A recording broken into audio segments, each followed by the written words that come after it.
Good morning, good afternoon, good evening, wherever you are, whatever you're doing, and welcome to another episode of Fan Focus for Anfield Index. I bet you've been smiling all day. I bet, good money, you've tried to download, watch, read as much content as you can about last night. I bet you've watched the goal a lot of times. I bet you've watched highlights of Connor Bradley, McAllister, Salah, Bosley, Florian Wirtz. I bet you can even tell me how far we ran kilometres-wise, can't you? Because that's how we fell on cloud nine since last night. But here we are, Wednesday, the 5th of November. I'm your host, Dave Davis, coming to you from fireworks are banging off in Edinburgh. I'm sure they are everywhere else. Enjoy your fireworks night. Take care of your pooches because they seem to struggle a bit with the noises and the bangs, don't they? But nothing was struggled about last night, was it? It was absolutely brilliant. And having had a scan through, probably like you, all the fan takes, the different accounts, there is some absolutely sensational content. You cannot ignore it whatsoever. Now, the best bits, I'm sure you agree on this, and throw your comments in the chat panel. You may have different thoughts. It's the compilations, isn't it? You know, when you see the bits of the chances we create, the Wirtz bits, the link up between Bosley and Salah, whatever it may be, those are always the best. So let me save you a little bit of a job, if you haven't done it already, and hoard all these together for you. Now, if you want to have a look at the chances we created, shout out to LFC Savvy, double V, this account, 2 minutes 19 of every chance Liverpool created in this one. Absolutely brilliant video. I tell you what, I'd forgot as well. How many pings did Dominic Szoboszlai have? Do you remember last season there were bits when we were like, to show confidence, why is he passing? Now, because he's on cloud nine, he's just pinging them from anywhere. And when I say pinging them, on target, he was forcing Courtois into saves repeatedly, wasn't he? So well worth 2 minutes, 19 seconds of your time on this one. And shout out to this account as well. You probably know this one. You might have seen it already. Counter presses. This was a great video. Just over 6 minutes as well. See, I can pad out your night for you here all night, ladies and gents. This one from counter presses for 6 minutes or so around Hugo Ekitike. As it says, his skill set provides the solutions Liverpool have not previously had. Against Real Madrid, they were able to go long to Ekitike, trusting his ability to retain possession and combine with his teammates. Look, and this is true, you almost forget stuff from last night. Look at some of his combinations with Florian Wirtz off the scale. There's at least 4 in this video that are well worth a watch. Trust me, if you've got a few minutes for this one. This one's only a few seconds, but he only came on for literally a little bit at the end, but he made a massive impact, actually, when you watch his little bit of highlights, Federico Chiesa. But this video, I wouldn't say I'd forgot about it, but I think it slows it down and just shows how good the 3 touches are that he had. And shout out here to Chiesa LFC account. Brings it down, spins, and flicks it round the corner. And if you don't remember it, it's that one where he puts it out wide to Salah. And do you remember Salah should really play Gakpo through, who's on his bike, but doesn't quite get the pass right? All came from a sensational touch from Federico Chiesa. So there's 8.5 minutes of pure filth for you to devour already. But I ain't finished there. Get it to 11 minutes or so. Because shout out to counter presses again here. You've got to have some Connor Bradley footage in there, haven't you? As he's tweeted with the video, 2.5 minutes or so, Connor Bradley was flawless against Vinny Jr. Look at how he used his physical frame so well and intelligently to disrupt him as early as possible. I haven't seen a right back lock down Vinicius like that since Reece James a couple of years ago. Not so sure about Reece James. I'm pretty sure he'd have been injured a couple of years ago. But, you know what, I'll take that comparison. Not that we really care. But there's 11 minutes. And you may well have watched highlights, BT, TNT, whatever it's called. They had their normal things as well. The official site had theirs, but that 11 minutes, well worth your time if you get it back. In terms of tweets to go alongside it, Conor Bradley deserves all the praise in the world. How about this for a photo? Take that all day, won't we? The Conor Bradley penitentiary that we were now steering into. Vinny Jr., he didn't have any joy whatsoever, did he? And if you disagree with that at all, bit of a shout out to Brand Barry over this one. Look at this for a tweet.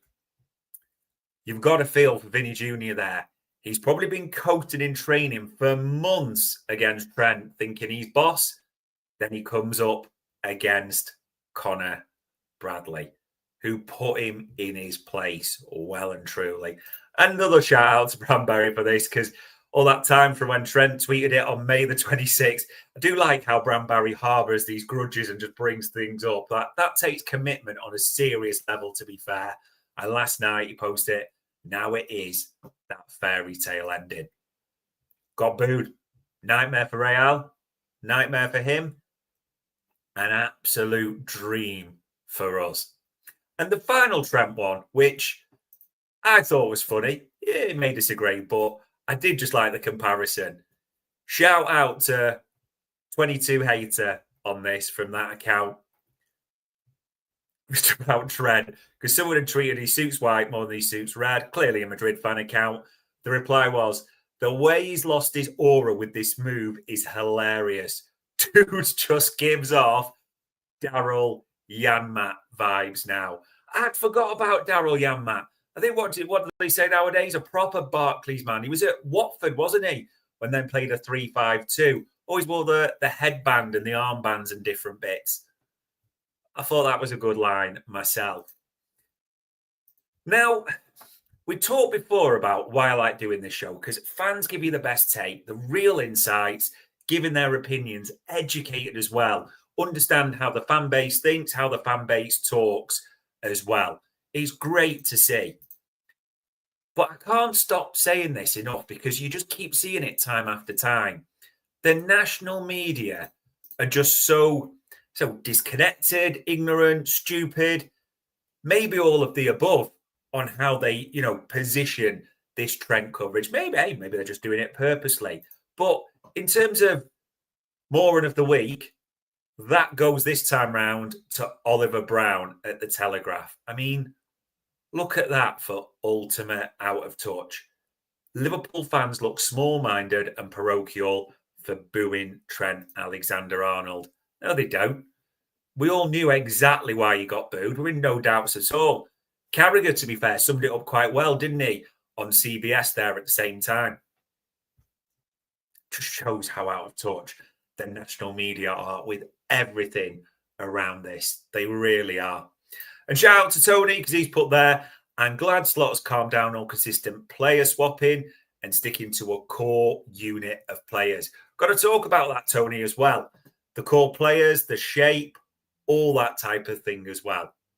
Before we get to that, though, Virgil was brilliant last night, wasn't he? Brilliant on the pitch, but you'd have seen the bits with Rooney. And shout out to the rap on this, because that's a great photo.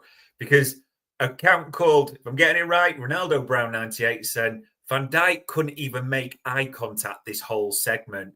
Owning Rooney, my ass.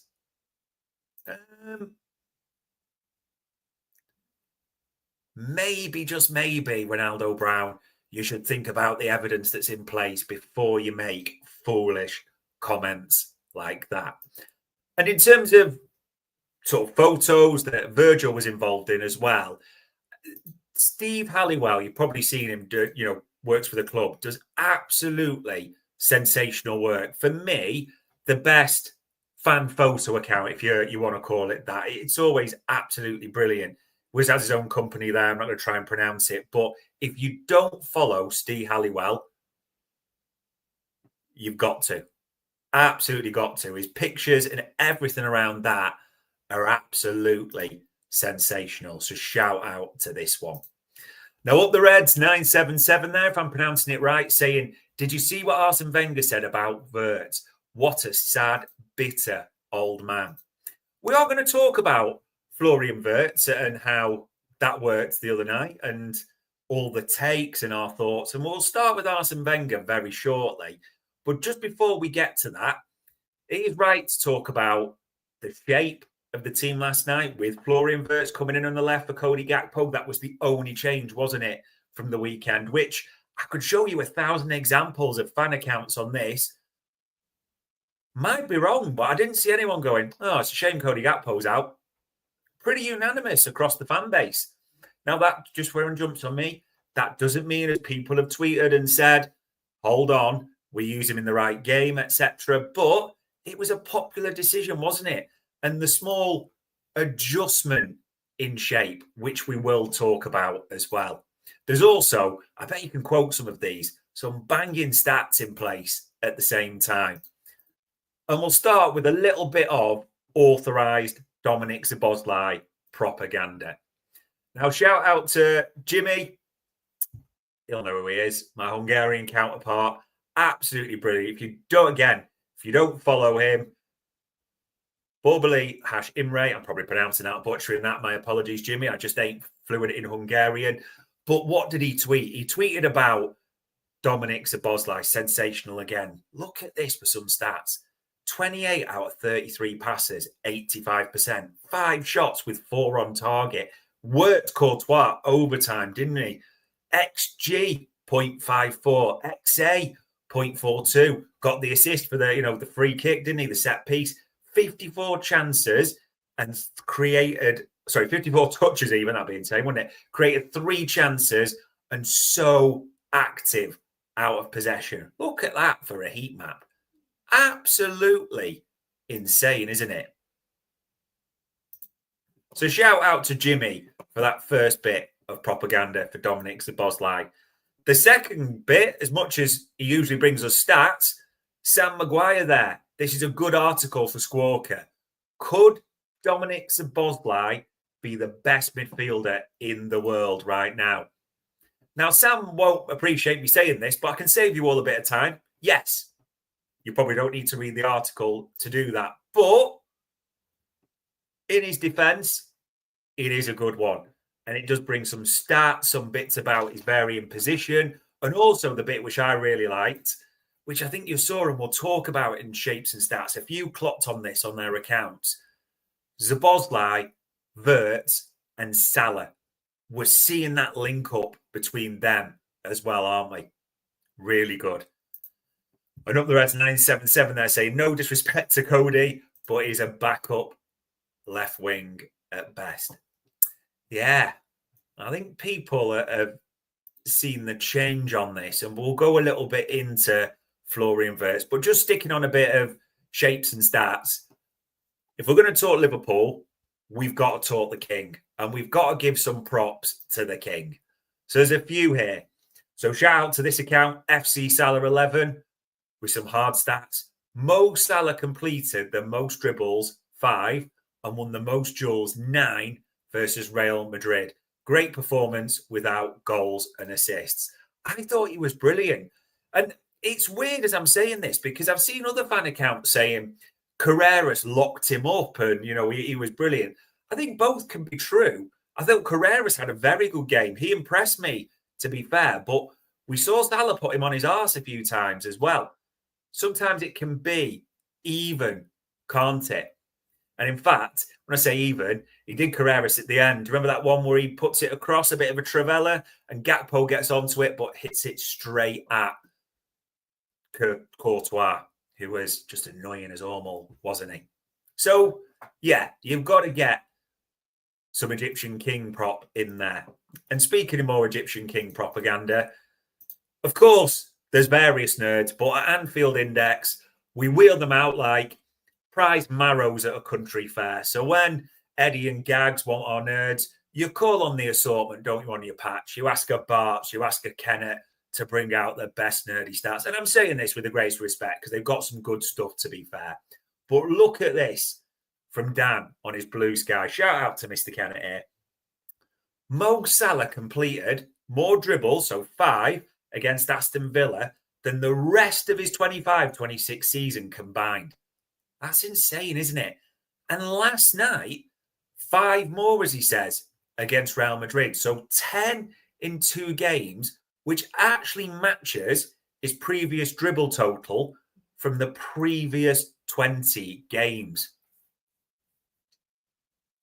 Cheeky Git didn't get back to me because I actually messaged Dan to say, what do you reckon it is? Why are we seeing more Salah dribbles? And he hasn't actually come back to me. To be fair, he could be doing a multitude of things. But what is it, do you reckon?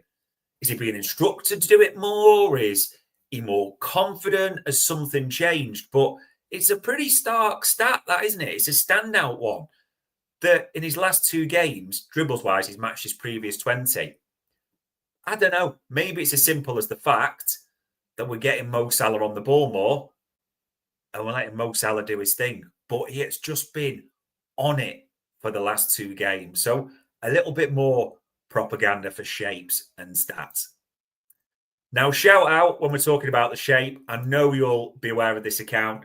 Distance Covered, Josh Williams. Great pod, great content for various channels. I thought this was a great interview to call out. I can't play it annoyingly because we get shut down, even though I give credit to the right channel. But as Josh tweeted, nice line from Slot this, high press or low block, no in between. Not something we'd have ever done under Klopp. I like that. I really like that as well. I think that's absolutely on the money.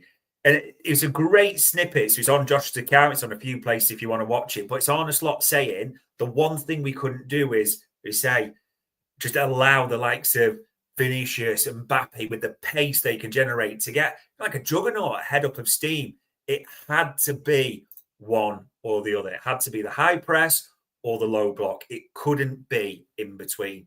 And he's right. It's not always something we adopted under Jurgen, was it? And maybe, who knows, shoulda, woulda, coulda, why we didn't enjoy as much success on that. So well worth a shout out, that one.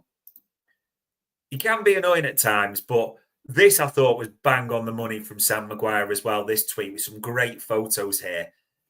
How well it looked, building with, as he tweeted, building with a double pivot again, and Liverpool all of a sudden looked to be able to play football. And there's some great photos here, there really is. I mean, look at that first one. You can see Gravenberch and Szoboszlai offering themselves to Bradley, double options.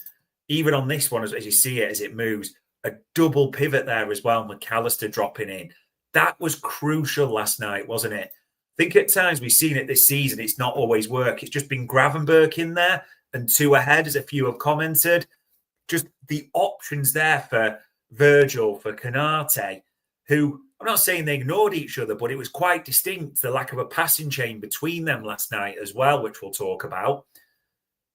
That double pivot, that subtle tweak has made an absolutely massive difference. So big shout out to Sam for that. And to be fair, he followed it up. I thought this was a good one as well to look at. As you say, the shape, narrow and compact. Szoboszlai linking with Wirtz and Salah, as we mentioned before, key. Centre-backs ignoring each other in possession. Look at that. I feel like Carragher on his tablet type of thing. But there's no change there, is there? Between Konate and VVD. Look at that.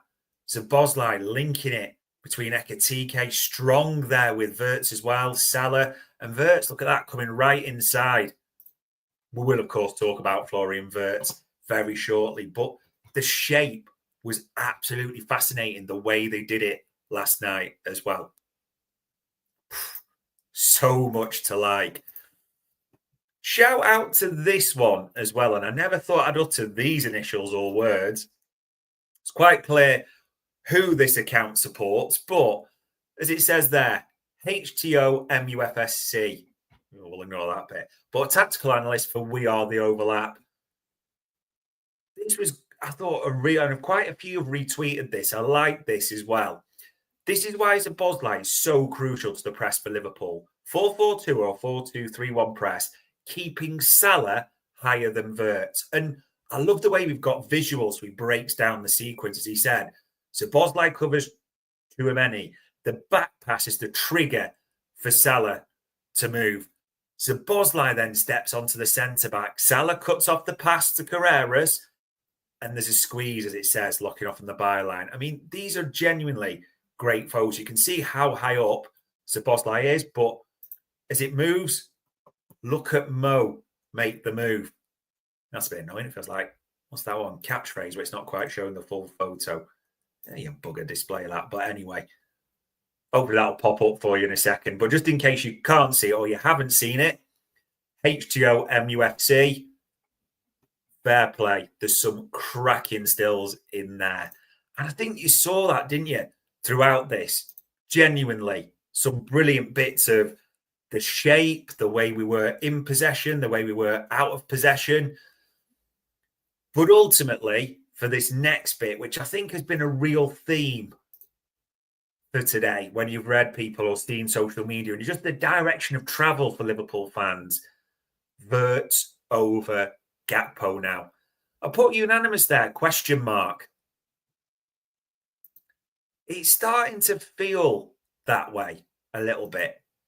Now, first of all, when I'm going to start talking about Florian Wirtz, someone called him a silly old man, but if you haven't seen the Arsene Wenger comments, just in case, this is what he said on beIN Sports last night.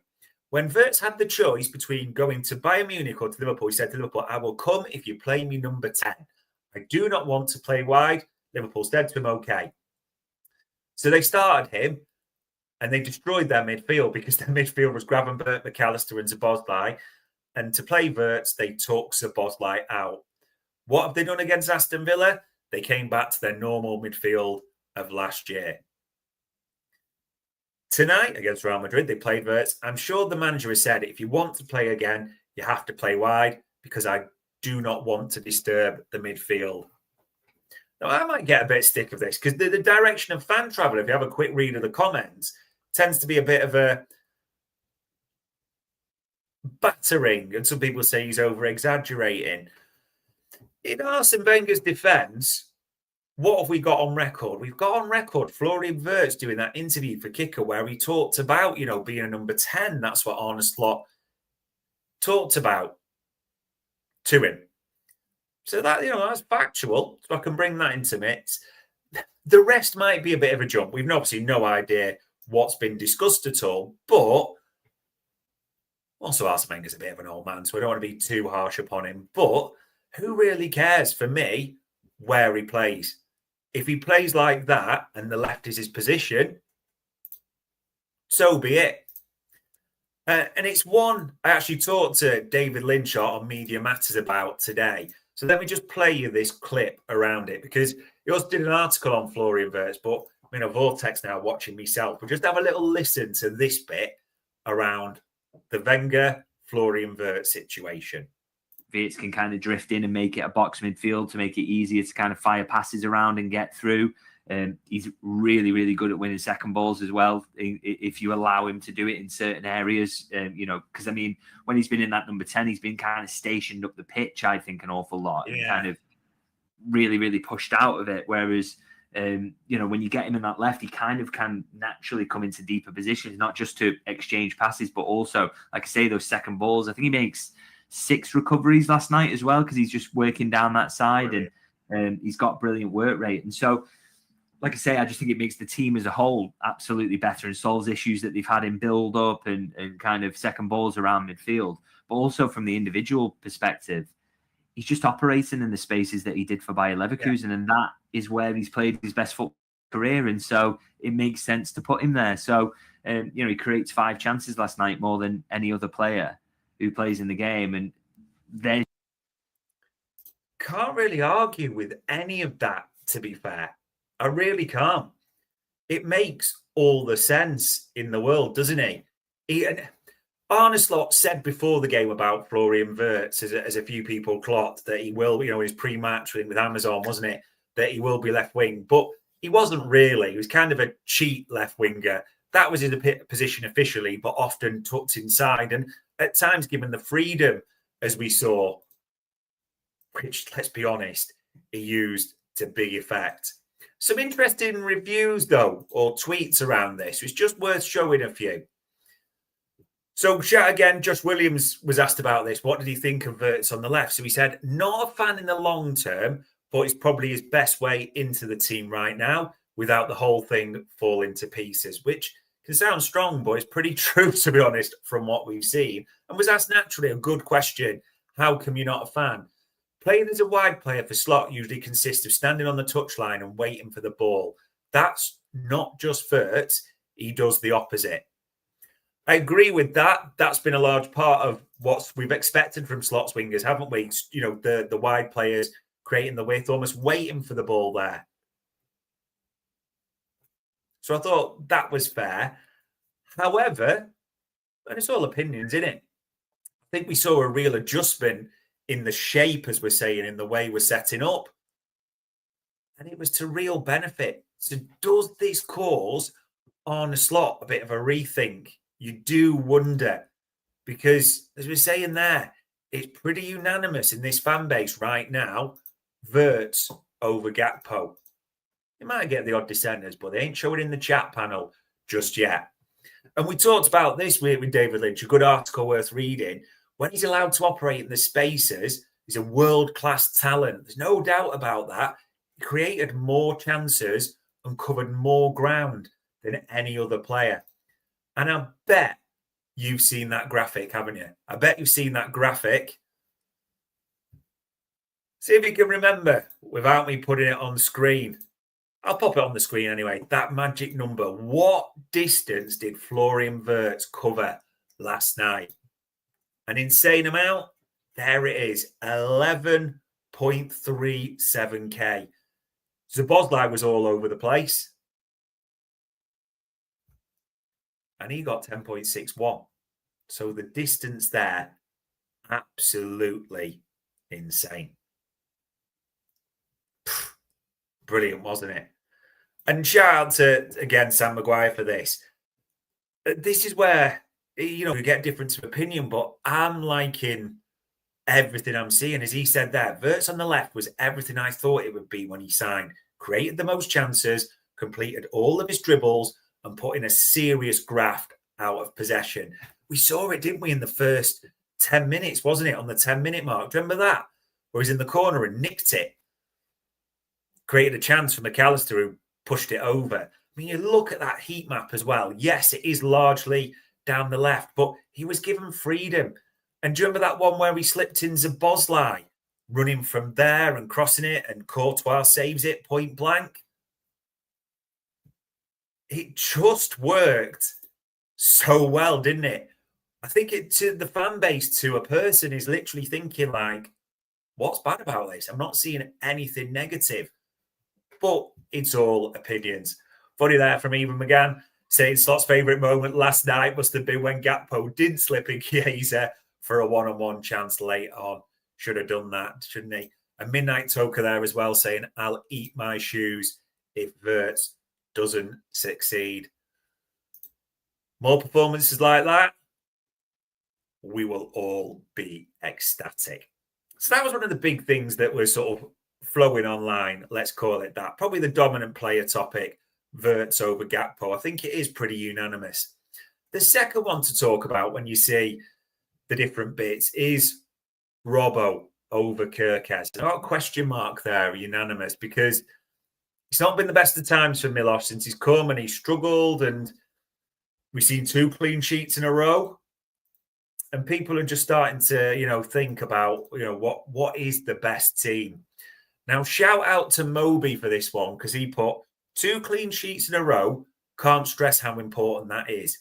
If you look at the back line, it's the same largely from last year. Familiarity. Know how to play with each other. These things are so important. The new boys will become good in due time. They just need time. That's the fair shout, that. You can almost forget, can't you, that when Andy Robertson came to the club for an insane bargain of 8 million quid, it was about 6 months or so before he fully got into the team. We saw that performance early on for him against Crystal Palace, when he whipped in a few balls, and we thought, yeah, this guy's got real potential. But it took him time, like the way it took Fabinho time as well. Not everyone just comes into a team like Liverpool and settles, flows straight away. Sometimes they do need to be introduced sparingly. And maybe, as much as it was said before, Slot did something that Jurgen Klopp didn't do. Jurgen was very good at that, wasn't he? Introducing players slowly. So maybe that is just suitable for Milos Kerkez at the moment. Throw your thoughts in the chat panel, because there's a few good tweets I like about this one. How about this one as well? Shout out here to Taintless Red about another knock-on effect of Robertson. Van Dijk is happier with his experienced mate next to him. They know how each other plays and what the game needs. Kerkez is young, so he's time. You just need to train him away from the limelight, settle down and improve. No rush with him. Robbo is first choice again. Does seem to be the sort of flow, doesn't it? The direction of travel, how everyone sees it. Yeah. Midnight Toker as well there, fairly saying Robbo had to wait 3 months. It did, yeah, it was a while, wasn't it, for the run of games? Tony agreeing. You know, they've got to be ready for this style, this change of football. And it is a new style of football for Kerkez. The only thing that bugs me a little bit is, you know, when Wirtz was there, he allowed Robbo to bomb on, obviously be the widest. And you just think like that connection between Kerkez and Wirtz could be there at the same time, couldn't it? But the fan base genuinely feels that way, it seems. And when we talk about fan focus, it's good to get obviously a range of opinions. Not that you have to agree with everyone. But Mark Goldbridge talked about it as well. Apologies if we get shut down or when you listen on audio, you don't get this fully. But this is just a good little 20, 30-second clip, I reckon, for us to watch. It's not everything, but it's symbolic. Like, and of course, now Slot has obviously brought players in to build his own future.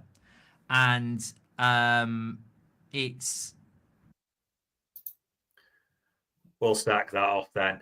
But just in case you get a few minutes, it's an interesting take, but it's someone outside the fan base as well, sort of facing into that. And sometimes you're worried because when the outside world, you often talk about this, you think, hold on, they just talking pish. Am I just getting sucked in by other things? Let's look at this as a proper Liverpool fan who sees the game and focuses on it week on week. But it's probably hard to argue against right now. And speaking of wider acclaim, let's go a bit wider. Hank Henry Winter. Interesting tweet this. Andy Robertson is the left back who just can't be left out. Play on words, blah, blah, blah. He has such high standards, demanding of himself and others. He brings intensity, belief, and defensive nous. He'll need occasional rest. He's 31. Kerkez can step in, but Liverpool look tougher to beat with Robertson. I just want to sort of put a caveat in there. We need to, you know, Robbo was brilliant last night. I thought he proper rolled back the ears. You know, sensational. Genuinely, I mean that. But at the same time, it has been a bit of a steady decline over the last few years. Like, let's not reinvent history as well. But right now, just in the way it's working, even though, you know, Robbo's been at the scene of the crime this season as well, he does seem the better option. As it says there, Robbo over Kerkez unanimous?